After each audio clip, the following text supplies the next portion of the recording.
Hello বন্ধুরা, সামনেই জামাই ষষ্ঠী। আর জামাই ষষ্ঠী স্পেশাল রেসিপি হিসাবে আমি আপনাদের সাথে শেয়ার করছি চিংড়ির পোলাও। এই চিংড়ির পোলাও যদি আপনারা জামাইকে বানিয়ে খাওয়ান অবশ্যই কিন্তু প্রশংসা পাবেন, এটুকু বলতে পারি। তাহলে চলুন দেখা যাক কিভাবে বানাচ্ছি। গোবিন্দভোগ চাল নিয়েছি চিংড়ি মাছ, আদা আর কাঁচা লঙ্কা বাটা, দুটো বড় পেঁয়াজকে কুচোনো আর নারকেল বাটা।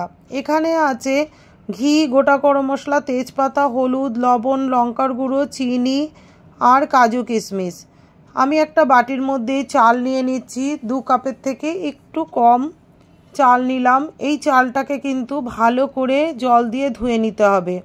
আমি এখানে একবার দেখিয়েছি কারণ ভিডিওটা বড় হয়ে যাবে, সেই জন্য আমি একবার দেখিয়েছি, কিন্তু চালটাকে কিন্তু 3-4 বার ভালো করে ধুয়ে নিয়ে শুকিয়ে নিতে হবে চালটাকে।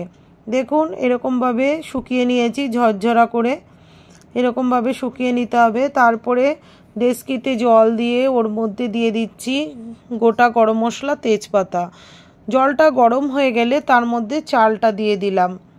এবার চালটা কিন্তু 70% যখন সেদ্ধ হয়ে যাবে, দেখুন চালটা কিন্তু সেদ্ধ হয়ে গেছে 70% মতো। এবার নামিয়ে নেব। নামিয়ে আবার কিন্তু একটু ফ্যানের নিচে দিয়ে দেবো। কড়াইতে দিয়ে দিচ্ছি সাদা তেল। এই সাদা তেলের জায়গায় আপনারা ঘিও দিতে পারেন। এবার এর মধ্যে দিয়ে দেবো সামান্য হলুদ আর দিয়ে দেবো সামান্য লবণ। হলুদ লবণ দেওয়ার পরে দিয়ে দিলাম চিংড়ি মাছ দিয়ে কিন্তু একটু নাড়াচাড়া করে নেব। চিংড়ি মাছটা কিন্তু পুরোপুরি ভাজবো না, তাহলে একটু শক্ত হয়ে যাবে, রাবারের মতো হয়ে যাবে, আর কিন্তু চিংড়ির যে পোলাও করব সেটার কিন্তু টেস্টটা আসবে না খুব একটা। এবার দেখুন হয়ে গেছে চিংড়ি মাছটা ভাজা। দিয়ে দিচ্ছি, কড়াইতে দিয়ে দিলাম ঘি। আমি এর মধ্যে একটু সাদা তেল দেবো, তাই ঘিটা একটু কম দিয়েছি। আপনারা চাইলে পুরোটাই ঘিতে করতে পারেন। সাদা তেল দিয়ে দিলাম। এবার এর মধ্যে দিয়ে দিচ্ছি কুচনো পেঁয়াজটা দিয়ে নাড়াচাড়া করে নিচ্ছি।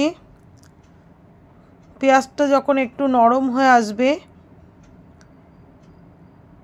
তখন এর মধ্যে আমি দিয়ে দিচ্ছি গোটা গরম মশলা আর তেজপাতা। পেঁয়াজটা কিন্তু লাল লাল করে ভাজা যাবে না, এরকমই নরম করে নিতে হবে একটু। তারপরে গোটা গরম মশলাটা দিয়ে দিলাম। গরম মশলাটা পরে দিলে কিন্তু গন্ধটা ভালো আসে, তাই আমি পরেই দিলাম। দিয়ে দিলাম আদা আর কাঁচা লঙ্কা বাটাটা। এবার একটু নাড়াচাড়া করে নিচ্ছি যাতে আদার কাঁচা গন্ধটা চলে যায়, ততক্ষণ নাড়াচাড়া করে নেব। তারপরে এর মধ্যে দিয়ে দেব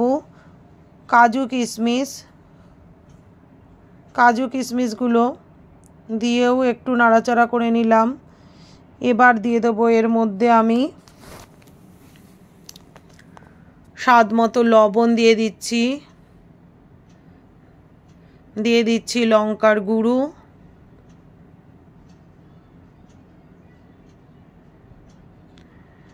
দিয়ে দিলাম চিনি। পোলাও বানাচ্ছি তো চিনিটা একটু দিতে হবে, না হলে কিন্তু ভালো লাগবে না, কারণ পোলাও একটু মিষ্টি মিষ্টি হয়। এই জায়গাটায় কিন্তু নারকেল বাটা দেওয়ার কথা ছিল, এখন কিন্তু ভিডিওটা আমি করতে পারিনি, তার জন্য দুঃখিত। এখানে নারকেল বাটাটা আমি দিয়ে দিয়েছি। দেখুন নারকেল বাটা দেওয়ার পরে চিংড়ি মাছটাও দিয়ে এইভাবে নাড়াচাড়া করে নিচ্ছি। নারকেল বাটা দিয়ে 2-3 মিনিটের মতো নাড়াচাড়া করে নিয়েছিলাম। এবার আমি চালটা যেটা 70% সেদ্ধ করে রেখেছিলাম সেটাও দিয়ে দিলাম। দিয়ে সব কিছুর সাথে ভালো করে মিশিয়ে নিচ্ছি।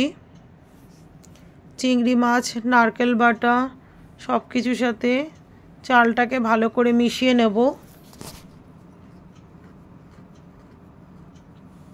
এবার আমি দিয়ে দিচ্ছি ঘি, 1 চামচের মতো ঘি দিয়ে দিলাম। দিয়ে দিচ্ছি যে চিংড়ি মাছ ভেজেছিলাম তার যে তেলটা ছিল সেটা দিয়ে দিলাম। এবার দিয়ে দিচ্ছি আদা আর কাঁচা লঙ্কা বাটা, যে জলটা ছিল সেই জলটাও দিয়ে দিলাম। এখানে আর জল দেবো না, এটুকু জলেই কিন্তু সেদ্ধটা হয়ে যাবে। এবার ভালো করে আবার মিশিয়ে নিচ্ছি সব কিছু। সব মেশানো হয়ে গেছে, এইবার কিন্তু ঢেকে দিচ্ছি। এখানে আমি 5 মিনিটের মতো ঢেকে দিয়েছিলাম।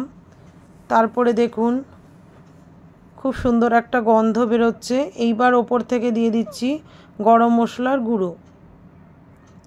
গরম মশলার গুঁড়ো দেওয়ার পরেও নাড়াচাড়া করে নেব, একটু ভালো করে নাড়াচাড়া করে নিতে হবে।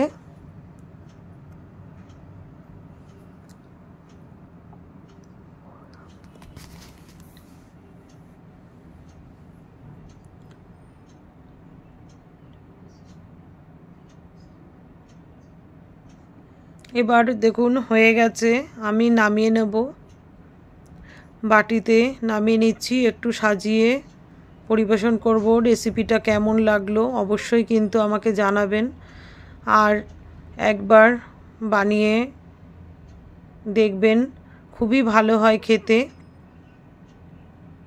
এটা আপনারা স্যালাডের সাথে বা ননভেজ কিছুর সাথেও খেতে পারেন।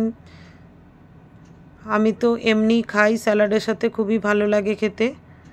দেখুন কেমন লাগছে দেখতে। আমি একটু সাজিয়ে, কেমন লাগলো অবশ্যই আমাকে কমেন্টে জানাবেন। সবাই ভালো থাকবেন, সুস্থ থাকবেন। ধন্যবাদ।